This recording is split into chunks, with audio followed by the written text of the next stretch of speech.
Yeah, the inaugural proceedings of our new President Bongbong Marcos, had trappings of traditions, and of course, it was very obvious in his speech, in his inaugural address, that he made reference to the time of his father. Not directly in some instances, but obviously it was kind of obvious that there were suggestions, at least subtle suggestions. And in fact, statement that his father had done record levels during his time. Of course, it was the new president's way of clarifying, or perhaps trying to redeem, and somehow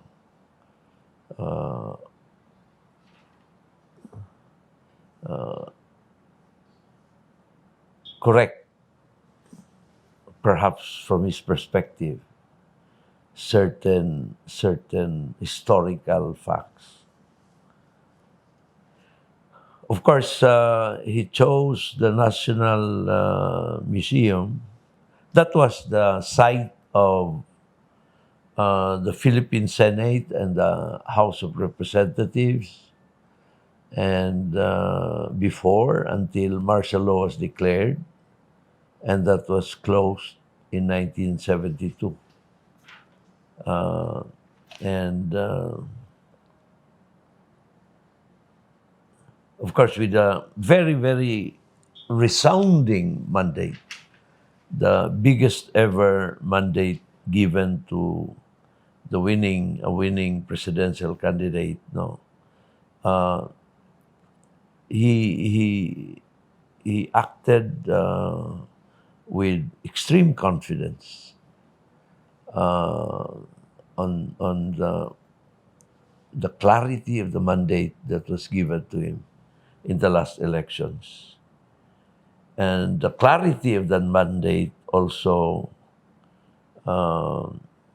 he he wanted to use as the reason, the 110 million reasons for having faith in his leadership of the country, having faith in bringing the country back to where it was.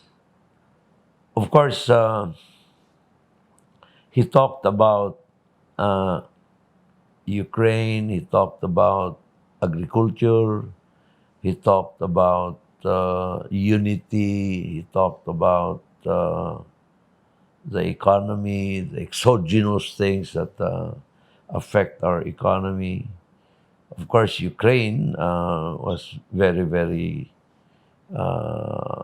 important in his message, no? That and the effects of Ukraine, the war in Ukraine, the effects of that war to the Philippines, in regard to our economy, even to our agriculture, and of course the challenge of ensuring sufficiency, and how to combat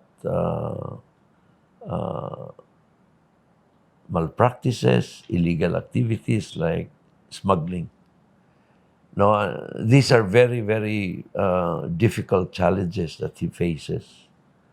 And so far, he has appointed many to his cabinet. And the latest appointment, as of this morning, was GSIS and COA. COA chairman and the GSIS general manager, but he has not appointed other. Still, some positions are still have not been candidate, or the nominees have not yet been chosen, particularly in the security sector, national defense, agriculture, which is very, very extremely awaited by the people, given the allegations of smuggling involving high government officials as well as uh, other prominent personalities, and that would be a very, very difficult challenge for the next Secretary of Finance, given that customs, the BIR, would be under him, as well as, of course, the ability of the country to generate revenues. So it was relatively short, 23 minutes. I think he had said what he wanted to say. His reference to his mother, a former First Lady Imelda Marcos, was, uh, of course, he had to do it as the son, and he said it in a frank and diplomatic way, saying that he could not continue with his speech without referring, without making special mention of his mother. Who was there? Of course, other former presidents were there. FVR, Joseph Strada, and Gloria Macapagal Arroyo, they were there. But of course, somewhere in the speech of President Bongbong Marcos, uh, he somehow was comparing the administration of his father as the one that came close to his father's administration was President Duterte, and suggesting that the other presidents have not come close to the level that of the administration of his father. Although, of course, we all know that major infrastructure projects are not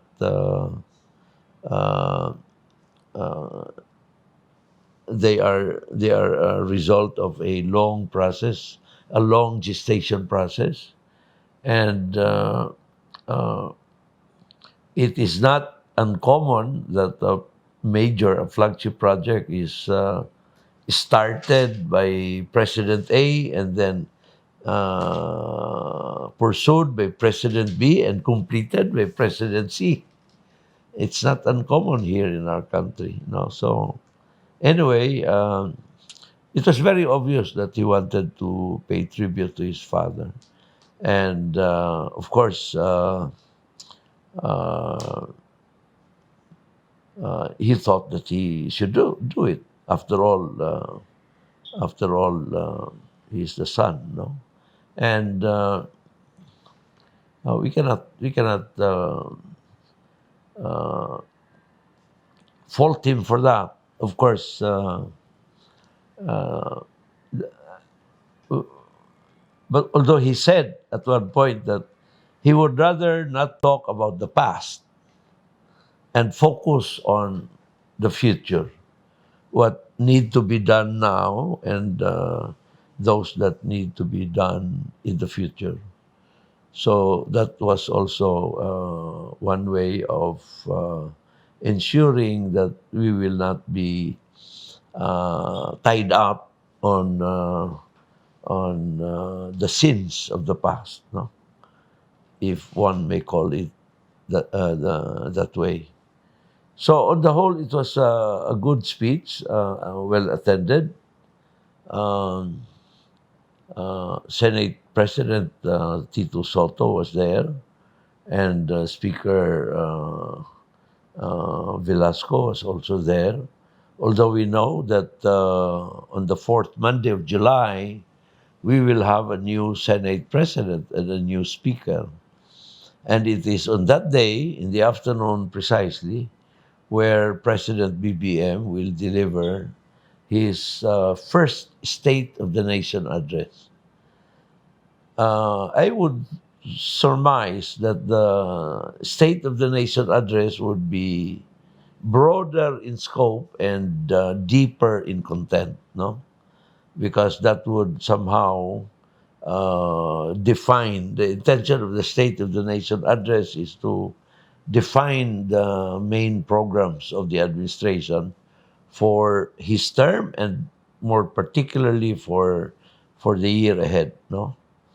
And then that would be followed within 1 month after the delivery of the State of the Nation address. That would be followed by the submission by the new president of what is called the executive budget, no, prepared by the executive branch through the Department of Budget and Management. And so the economic team will then begin the budget process with a briefing in the lower house. All budget matters emanate at the lower house. So the first session usually is the economic briefing, explaining the assumptions being used in the proposed budget. And then the process begins with subcommittee meetings and then eventually the plenary session. And then once the budget is approved, it goes directly to the Senate for the Senate to likewise act on it. No? So I would imagine that President BBM will have a cooperative Senate and certainly a cooperative lower house. No, so it would not be problematic to for him to seek the support of both houses of Congress. And although, of course, there will be a minority group in both houses of Congress, and the role of the minority is precisely fiscalize, to fiscalize the administration and to point out things that may not have been taken into account or that are also important in the discussion process. And of course, uh, we look forward to the role of Senator Coco Pimentel as the minority floor leader and Senator Risa Ontiveros. No? There may just be two of them, but actually in the Senate, actually everyone can say what he thinks on any issue, and although they are part of the majority, but it does not follow that they would simply toe the line blindly. No, the same cannot be said in the lower house, because in the lower house the majority is expected to follow the direction of the majority, given the huge number of the members of the lower house. So, getting interesting. And of course, we hope that the situation in Ukraine will not aggravate, and that, of course, the oil issue, global oil issue, will be resolved. We note that the G7 and other countries have uh, moved resolutely to address any shortage of oil. That's very important, given that a global oil crisis can be very, very complex and disturbing, in that the societal divide will certainly go wider and wider. The rich will get richer and the poor will certainly get poorer. Of course, we are a net importer of oil, so we are dependent on our importation of oil. And with the problem in Ukraine, it's very obvious that demand has risen. And with that higher demand and limited supply, the price will always go higher. Not to mention, of course, the pressure on the Philippine peso. No, as the oil crisis worsens, there will also be a concomitant pressure on the Philippine peso vis-a-vis the dollar. So the net result will be we will need the peso will deteriorate, and we will need to shell out more pesos to buy $1, no, and that would also impact on inflation and things like that, no. And of course, that will cause pressure on the fiscal position. Pressures actually are twofold. One is on the stability of the peso, which, however, is the duty of the Bangko Sentral and Pilipinas as an independent constitutional body. And second is on uh, the fiscal challenges, given the slowdown in the economy that will result to a slowdown of our revenues. And of course, we have this slowdown in the economy will also impact on the LGUs, and particularly the uh, the smaller LGUs, the towns, no, especially the fourth, fifth, and sixth class municipalities. So uh, there is indeed a need for the country to unite and to work together and cooperate with each other. And there is indeed a need for us to focus on the important things that need to be done, and address those that will certainly pose as serious threat to the sustained recovery.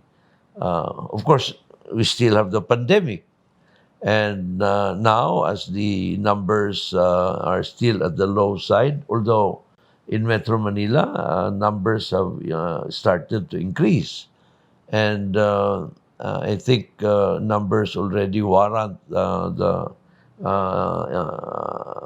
heightened alert level 2 system, but for the total bed utilization rate, no, which is still at the low risk level. So that's the only one that's keeping all our LGUs at the alert level 1 system. But in some LGUs, especially in Metro Manila, the ADAR, the 2-week growth rate have already gone up at already the moderate risk level. But here in Cagayan de Oro, I am glad to note that our ADAR and 2-week growth rate are still at the low risk level. And of course, our total bed utilization and our healthcare utilization rate are also at the low risk level. But of course, we need to really focus on vaccination, and of course, reminding the people to observe the minimum public health standards and avoid undue exposure, and of course, comply. Be conscious of really meeting the protocols of the PDITR: prevent, detect, isolate, treat, and rehabilitate. So for now, these are my thoughts, Sel, and we have named the program Overtime. Overtime. Actually, this was thought of because this program could to have a color of basketball sports, and given that I'm fond of sports, I like this name, this title of the program. And the other element also that the title suggests is it's a commentary on things over a period of time, no, not just on what is today, but also what it has been in the past and what it might be in the future. So with that, this is our inaugural episode, and I'd like to thank you all for joining us. Now, of course, I'd like to thank Maricel Casino Rivera for helping me and our team in conceptualizing this program. And also, she will be with me as we discuss issues that might be of interest to you. So, uh, it's time for now, regulation time. So, bye for now. Take care. Stay safe.